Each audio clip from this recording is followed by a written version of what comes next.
ನಮಸ್ತೆ ಎಲ್ರಿಗೂ, welcome back to my channel. ಎಲ್ಲರೂ ಹೇಗಿದ್ದೀರಾ? ನಾನು ಚೆನ್ನಾಗಿದ್ದೀನಿ, ನೀವು ಕೂಡ ಚೆನ್ನಾಗಿದ್ದೀರಾ ಅಂತ ಭಾವಿಸ್ತೀನಿ. ಲಾಸ್ಟ್ ಬ್ಲಾಗಲ್ಲಿ ಥೈರಾಯ್ಡ್ ಟೆಸ್ಟ್ ಮಾಡಿಸಿದ್ದೆ ಅಂತ ಹೇಳಿದೆ ಅಲ್ವಾ, ಸೊ ಅದೇ ರಿಪೋರ್ಟ್ನ ತೋರ್ಸೋಕ್ಕೆ ಅಂತ ಡಾಕ್ಟರ್ ಹತ್ರ ಹೋಗ್ತಾ ಇದ್ದೀನಿ. ನನ್ನ ಥೈರಾಯ್ಡ್ ರಿಪೋರ್ಟಲ್ಲಿ ಏನಿತ್ತು ಅಂದರೆ TSH ವ್ಯಾಲ್ಯೂ ಕೂಡ ನಾರ್ಮಲ್ ಇತ್ತು, ಹಾಗೆ T3 ಮತ್ತು T4 ಬಂದು ಕೂಡ ನಾರ್ಮಲ್ಲೇ ಇತ್ತು. ಸೊ ಡಾಕ್ಟರ್ ಏನು ಹೇಳಿದ್ರು ಅಂದರೆ ಇನ್ನೂ 3 ಮಂತ್ಸ್ ವೆಯ್ಟ್ ಮಾಡಿ ನೋಡೋಣ, ಇದೇ ಥರ ನಾರ್ಮಲ್ ಇತ್ತು ಅಂದರೆ ಗ್ರ್ಯಾಜುಯಲ್ ಆಗಿ ಟ್ಯಾಬ್ಲೆಟ್ಸ್ನ ಕಡಿಮೆ ಮಾಡೋಣ ಅಂತ ಹೇಳಿದ್ರು. ಸೊ ಡಾಕ್ಟರ್ ಶಾಪಿಂದ ಬಂದ ಮೇಲೆ ಟೈಮ್ ಕೂಡ ಆಗೋಗಿತ್ತು ಅಂತ ಬೇಗನೆ ಅಡುಗೆ ಮಾಡ್ಕೋತಾ ಇದ್ದೀನಿ. ಆವತ್ತು ನಾನು ಅವರೆಕಾಯೆಲ್ಲ ಸುಳ್ದು ಮಾಡಬೇಕಿತ್ತು, ಸೊ ಲೇಟೇ ಆಗೋಯಿತು, 3:30 ಆಗೋಯಿತು ನಾವು ಲಂಚ್ ಮಾಡೋ ಅಷ್ಟರಲ್ಲಿ.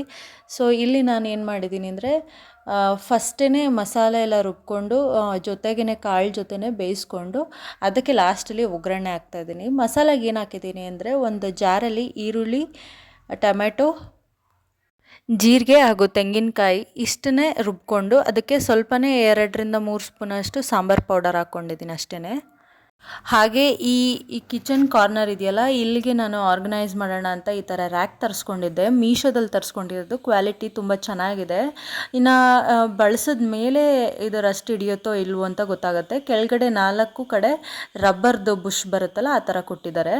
ಜಾರೋದೇ ಆಗಲಿ ಆ ಥರ ಏನೂ ಆಗೋಲ್ಲ. ಮತ್ತು ಇದೊಂದು ಕಬೋರ್ಡ್ ತರಿಸ್ಕೊಂಡಿದ್ದೆ, ಇದನ್ನು ಪ್ಯಾಂಟ್ರಿ ಯೂನಿಟ್ ಥರ ಮಾಡ್ಕೊಳ್ಳೋಣ ಅಂತ. ಯಾಕಂದರೆ ನಾವೀಗ ಶಿಫ್ಟ್ ಆಗಿರೋ ಮನೇಲಿ ಯಾವುದೇ ರೀತಿ ಕಬೋರ್ಡ್ಸ್ ಇಲ್ಲ. ಸೊ ಪ್ಯಾಂಟ್ರಿ ಏನು ಇಟ್ಕೊಳಕ್ಕೂ ಅಂದರೆ ಜೀರಿಗೆ ಪುಡಿ ಅಥವಾ ಆ ಥರ ಪೌಡರ್ಸ್ ಅಥವಾ ಕಾಳುಗಳು ಏನಾದ್ರು ಇಟ್ಕೊಳಕ್ಕೆ ಯಾವುದು ಜಾಗ ಇಲ್ಲ. ಸೊ ಕೆಳಗಡೆ ಶೆಲ್ಫ್ ಕೆಳಗಡೆ 4 ಕಬೋರ್ಡ್ ಬಿಟ್ಟರೆ ಬೇರೆ ಏನೂ ಇಲ್ಲ.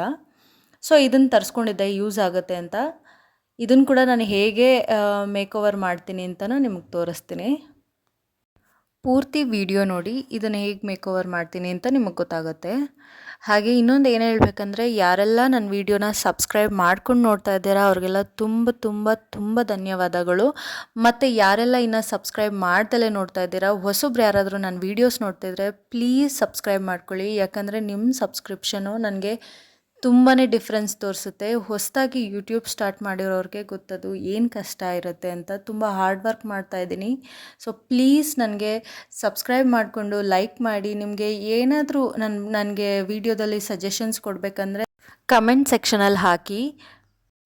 ಇನ್ನೂ ನನ್ನ ವಿಡಿಯೋದಲ್ಲಿ ಏನೇನು ಇಂಪ್ರೂವ್ ಮಾಡ್ಕೋಬೇಕು ಮತ್ತು ಏನು ಚೆನ್ನಾಗಿ ಮಾಡ್ತಾಯಿದ್ದೀನಿ ಅಥವಾ ಇನ್ನೂ ಏನಾದರೂ ನಿಮ್ಮ ಹತ್ರ ಶೇರ್ ಮಾಡ್ಕೋಬೇಕಂದ್ರೂ ಕೂಡ ಕಮೆಂಟ್ ಸೆಕ್ಷನಲ್ಲಿ ಹೇಳಿ ನನಗೆ.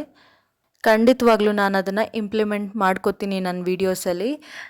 ಈಗ ಆ ಶೆಲ್ಫ್ನ ಹೇಗೆ ಅರೇಂಜ್ ಮಾಡ್ಕೊಂಡಿದ್ದೀನಿ ಅಂತ ತೋರಿಸ್ತಾ ಇದ್ದೀನಿ. ವಿಂಡೋಲಿ ಒಂದು ಕಿಚನ್ ಟವಲ್ ಇಟ್ಕೊಂಡಿದ್ದೀನಿ.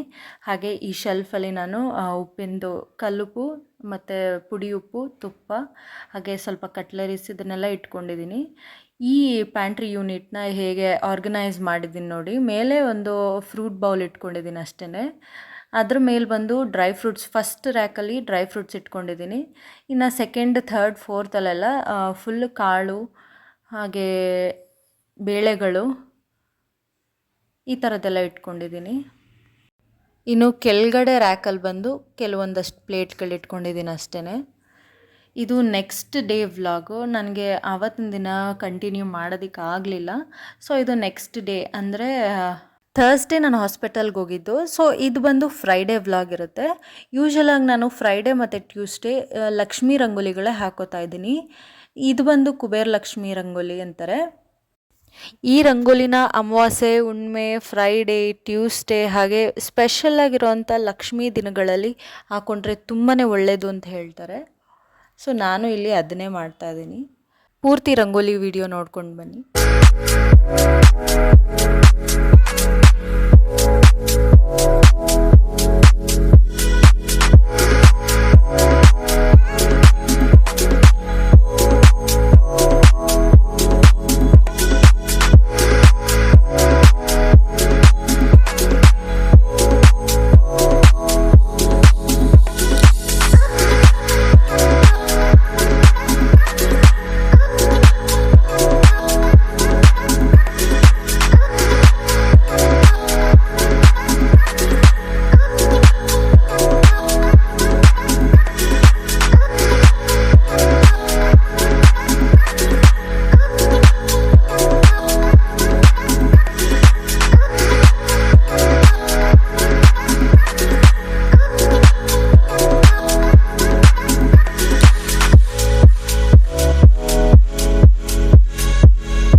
ರಂಗೋಲಿ ಎಲ್ಲ ಮುಗಿಸ್ಕೊಂಡು ನಾರ್ಮಲಾಗಿ ಚಿತ್ರಾನ್ನ ಮಾಡ್ಕೊಂಡಿದ್ದೆ ಬ್ರೇಕ್ಫಾಸ್ಟ್ಗೆ. ಸೊ ಅದನ್ನೇನು ರೆಕಾರ್ಡ್ ಮಾಡಲಿಲ್ಲ. ಇಲ್ಲಿ ಬಂದು ಲಂಚ್ಗೆ ನಾನು ರಾಜ್ಮಾ ಕರಿ ಮಾಡ್ತಾಯಿದ್ದೀನಿ. ರಾಜ್ಮಾದಲ್ಲೂ ತುಂಬ ಒಳ್ಳೊಳ್ಳೆ ನ್ಯೂಟ್ರಿಯೆಂಟ್ಸ್ ವ್ಯಾಲ್ಯೂ ಇರೋದ್ರಿಂದ ವೀಕ್ಲಿ ಒನ್ಸ್ ತೊಗೊಂಡ್ರೆ ತುಂಬ ಒಳ್ಳೆಯದು. ಹಾಗೆ ನಾನು ಪ್ರತಿ ವಾರ ಒಂದು ದಿನ ಬಂದು ನೆನೆಸಿರೋ ಕಾಳಲ್ಲಿ ಮಾಡ್ತೀನಿ, ಒಂದು ದಿನ ಮೊಳಕೆ ಕಾಳಲ್ಲಿ ಮಾಡ್ತೀನಿ, ಹಾಗೆ ಒಂದು ದಿನ ಸೊಪ್ಪು, ಒಂದು ದಿನ ತರಕಾರಿ, ಆ ಥರ ನಾನು ಇಡೀ ವೀಕಲ್ಲಿ ಶೇರ್ ಮಾಡ್ಕೊಬಿಟ್ಟಿರ್ತೀನಿ. ಬಟ್ ಡಿಫ್ರೆಂಟ್ ಸೊಪ್ಪುಗಳು, ಕಾಳುಗಳನ್ನ ಯೂಸ್ ಮಾಡ್ಕೊಂಡು ಮಾಡ್ತಾಯಿದ್ದೀನಿ. ಇವತ್ತು ಇಲ್ಲಿ ರಾಜ್ಮಾ ಹೇಗೆ ಮಾಡ್ತಾಯಿದ್ದೀನಿ ಅಂತ ತೋರಿಸ್ತೀನಿ. ತುಂಬ ಸಿಂಪಲ್ಲಾಗಿ ಮಾಡೋದಿದ್ದು. ಒಂದು ಜಾರ್ಗೆ ಈರುಳ್ಳಿ, ಬೆಳ್ಳುಳ್ಳಿ, ಟೊಮ್ಯಾಟೊ, ಶುಂಠಿ, ಹಾಗೆ ಹಸಿರು ಮೆಣ್ಸಿನ್ಕಾಯಿ ಹಾಕ್ಕೋಬೇಕಾಗಿತ್ತು. ಬಟ್ ನನ್ನ ಹತ್ರ ಹಸಿರು ಮೆಣ್ಸಿನ್ಕಾಯಿ ಇರಲಿಲ್ಲ ಅಂತ ನಾನು ಒಣಗಿರೋ ಕೆಂಪು ಮೆಣ್ಸಿನ್ಕಾಯಿ ಹಾಕ್ಕೊಂಡಿದ್ದೀನಿ. ಕೆಂಪು ಮೆಣ್ಸಿನ್ಕಾಯಿ ಜೊತೆಗೆ ಕೊತ್ತಂಬರಿ ಸೊಪ್ಪು ಮಿಕ್ಸ್ ಮಾಡ್ಕೊಳ್ಳಿ. ನೀಟಾಗಿ ಫೈನ್ ಪೇಸ್ಟ್ ಮಾಡ್ಕೋಬೇಕು. ಇದನ್ನು ಪೇಸ್ಟ್ ಮಾಡಿಕೊಂಡು ಸೈಡ್ಗೆ ಎತ್ತಿಟ್ಕೊಳ್ಳಿ. ಅದ್ರ ಜೊತೆಗೆ ನಾನಿಲ್ಲಿ ಮಸಾಲೆ ರೆಡಿ ಮಾಡ್ಕೋತಾ ಇದ್ದೀನಿ. ಅಂದರೆ ಪಲಾವ್ ಸ್ಪೈಸಸ್ ಇರುತ್ತಲ್ಲ, ಸೊ ಅದನ್ನೆಲ್ಲ ಒಂದು ಪಲಾವ್ ಎಲೆ, ಚಕ್ಕೆ, 2 ಲವಂಗ, 2 ಏಲಕ್ಕಿ ತೊಗೊಂಡು ರೆಡಿ ಮಾಡಿಟ್ಕೋತಾ ಇದ್ದೀನಿ. ಹಾಗೆ ಅದ್ರ ಜೊತೆಗೆ ಕಸ್ತೂರಿ ಮೆಥಿ ಕೂಡ ತೊಗೊಂಡಿದ್ದೀನಿ. ಅದೆಲ್ಲ ರೆಡಿ ಮಾಡ್ಕೊಳ್ಳೋಷ್ಟೊತ್ತಿಗೆ ಕುಕ್ಕರ್ ಕೂಡ ವಿಜಿಲ್ ಕೂಗಿತ್ತು. 4ರಿಂದ 5 ವಿಜಿಲ್ ಕೂಗಿಸಿದ್ರೆ ಕ್ಲೀನಾಗಿ ಮೆತ್ತಗೆ ಬಂದಿರುತ್ತೆ. ಅದ್ರ ಜೊತೆಗೇ ನಾನು ಅನ್ನಕ್ಕೆ ಇಟ್ಕೋತಾ ಇದ್ದೀನಿ. ಸೊ ನಮ್ಮ ಮಗುಗೂ ಬೇಗ ತಿನ್ಸೋಕ್ಕೆ ಸರಿ ಹೋಗುತ್ತೆ ಅಂತ. ನೋಡಿ, ಈ ಥರ ಸ್ಮ್ಯಾಶ್ ಆಗಿರಬೇಕು. ಇಸ್ಕಿದ ತಕ್ಷಣ ಸ್ಮ್ಯಾಶ್ ಆದರೆ ಅದು ಕ್ಲೀನಾಗಿ ಬೆಂದಿದೆ ಅಂತ. ಇದು ಸ್ವಲ್ಪ ಬೇಯೋಕ್ಕೆ ಟೈಮ್ ತೊಗೊಳುತ್ತೆ. ಅದ್ರ ಜೊತೆಗೆ ನಾನು ಏನೇನು ಪೌಡರ್ ಬೇಕೋ ಅದನ್ನೆಲ್ಲ ಎತ್ತಿಟ್ಕೋತಾ ಇದ್ದೀನಿ. ಸೊ ಒಂದು ಬಾಣಲಿಗೆ ಆಯಿಲ್ ಹಾಕ್ಕೊಂಡು ಒಂದು 2 ಸ್ಪೂನ್ 3 ಸ್ಪೂನ್ ಹಾಕ್ಕೊಂಡ್ರೆ ಸಾಕು. ಆಯಿಲ್ ಹಾಕ್ಕೊಂಡು ನಾವೇನೇನು ಸ್ಪೈಸಸ್ ಎತ್ತಿಟ್ಕೊಂಡಿದ್ವಲ್ಲ ಆ ಸ್ಪೈಸಸ್ ಹಾಕ್ಕೊಂಡು ಅದು ಸ್ವಲ್ಪ ಸ್ಮೆಲ್ ಬರಬೇಕು, ಅಲ್ಲಿವರೆಗೂ ಫ್ರೈ ಮಾಡ್ಕೊಳ್ಳಿ. ಅದ್ರ ಜೊತೆಗೆ ನಾವು ಪೇಸ್ಟ್ ಏನೇನು ಮಾಡ್ಕೊಂಡಿದ್ವಲ್ಲ ಪೇಸ್ಟ್ನ ಹಾಕ್ಕೊಂಡು ಫ್ರೈ ಮಾಡ್ಕೊಳ್ಳಿ.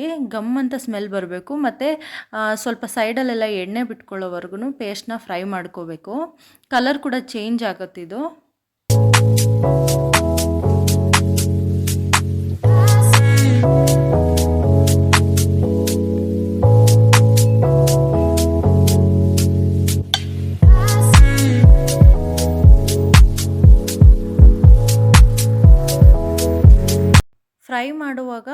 ಫ್ರೈ ಮಾಡುವಾಗ ಇದೇನಾದರೂ ಸ್ವಲ್ಪ ಗಟ್ಟಿ ಅನಿಸಿದ್ರೆ ನಾವು ಬೇಯಿಸಿದ್ವಲ್ಲ ಕಾಳು, ಸೊ ಅದರದ್ದೇ ನೀರು ಹಾಕ್ಕೊಂಡು ಸ್ವಲ್ಪ ತೆಳು ಮಾಡ್ಕೊಳ್ಳಿ ಅಷ್ಟೇ. 4 to 5 ಮಿನಿಟ್ಸ್ ಪೇಸ್ಟ್ನ ಬೇಯಿಸಿದ್ರೆ ಸಾಕು. ಅದಾದಮೇಲೆ ರಾಜ್ಮಾ ಬೇಯಿಸಿರೋದನ್ನ ಮಿಕ್ಸ್ ಮಾಡಿಕೊಂಡು ಸ್ವಲ್ಪ ಕುದಿ ಬರೋವರೆಗೂ ಬಿಡಿ ಸಾಕು. ಅದ್ರ ಜೊತೆಗೆ ರುಚಿಗೆ ತಕ್ಕಷ್ಟು ಉಪ್ಪು ಹಾಕ್ಕೊಂಡು ಪ್ಲೇಟ್ ಕ್ಲೋಸ್ ಮಾಡ್ಕೋತಾ ಇದ್ದೀನಿ. ರಾಜ್ಮಾ ತುಂಬಾ ಒಳ್ಳೆಯದು. ಇದರಲ್ಲಿ ಹೆಚ್ಚು ನ್ಯೂಟ್ರಿಷನ್ ವ್ಯಾಲ್ಯೂ ಇರೋದ್ರಿಂದ ತುಂಬಾ ಹೆಲ್ತಿ. ವೀಕ್ಲಿ 1 ಟೈಮ್ ಆದರೂ ತಿಂದರೆ BP ಇರೋರಿಗೆ ಸ್ವಲ್ಪ ಬ್ಲಡ್ ಪ್ರೆಷರು ಕಡಿಮೆ ಆಗುತ್ತೆ ಅಂತ ಹೇಳ್ಬೋದು. ಹಾಗೆ ಬ್ಲಡ್ ಗ್ಲೂಕೋಸ್ ಲೆವೆಲ್ ಜಾಸ್ತಿ ಇರುತ್ತಲ್ಲ ಅವ್ರಿಗೂ ಕೂಡ ಇದು ನ್ಯೂಟ್ರಲ್ ಆಗಿ ಬರೋಕ್ಕೆ ಹೆಲ್ಪ್ ಮಾಡುತ್ತೆ. ಹೆಚ್ಚು ಫೈಬರ್ ಇರೋದ್ರಿಂದ ಡೈಜೆಷನ್ ಕೂಡ ಹೆಲ್ಪ್ ಆಗುತ್ತಿದ್ದು. ಈ ವಿಡಿಯೋನ ಇಲ್ಲೇ ಮುಗಿಸ್ತಾ ಇದ್ದೀನಿ. ಈ ವಿಡಿಯೋ ನಿಮಗೆ ಸ್ವಲ್ಪನಾದರೂ ಇಷ್ಟ ಆದಲ್ಲಿ ಲೈಕ್, ಶೇರ್, ಕಮೆಂಟ್ ಮಾಡಿ. ಹಾಗೆ ಒಂದು ಸಬ್ಸ್ಕ್ರೈಬ್ ಮಾಡ್ಕೊಳ್ಳಿ. ತುಂಬ ಖುಷಿಯಾಗುತ್ತೆ ನನಗೆ. Thanks for watching the video.